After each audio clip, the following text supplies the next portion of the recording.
यह कहानी सबके लिए है। अगर आज आप बूढ़े नहीं हैं तो कल अवश्य होंगे।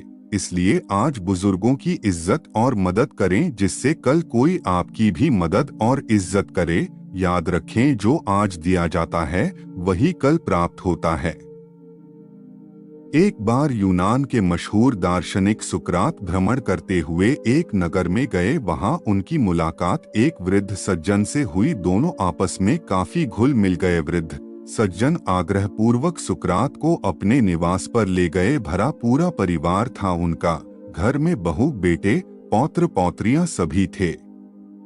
यह सुनकर सुकरात बोले, किंतु इस वृद्धावस्था में भी आपको कुछ तो करना ही पड़ता होगा। आप बताइए कि बुढ़ापे में आपके इस सुखी जीवन का रहस्य क्या है। वह वृद्ध सज्जन मुस्कुराए और बोले, मैंने अपने जीवन के इस मोड़ पर एक ही नीति को अपनाया है कि दूसरों से अधिक अपेक्षाएं मत पालो और जो मिले उसमें संतुष्ट रहो। मैं और मेरी पत्नी अपने पारिवारिक उत्तरदायित्व अपने बेटे बहुओं को सौंपकर निश्चिंत हैं। अब वे जो कहते हैं वह मैं कर देता हूँ और जो कुछ भी खिलाते हैं खा लेता हूँ। अपने पौत्र पौत्रियों के साथ हंसता खेलता हूँ। मेरे बच्चे जब कुछ भूल करते हैं तब भी मैं चुप रहता हूँ। मैं उनके किसी कार्य में बाधक नहीं बनता, पर जब कभी वे मेरे पास सलाह मशविरे के लिए आते हैं तो मैं अपने जीवन के सारे अनुभवों को उनके सामने रखते हुए उनके द्वारा की गई भूल से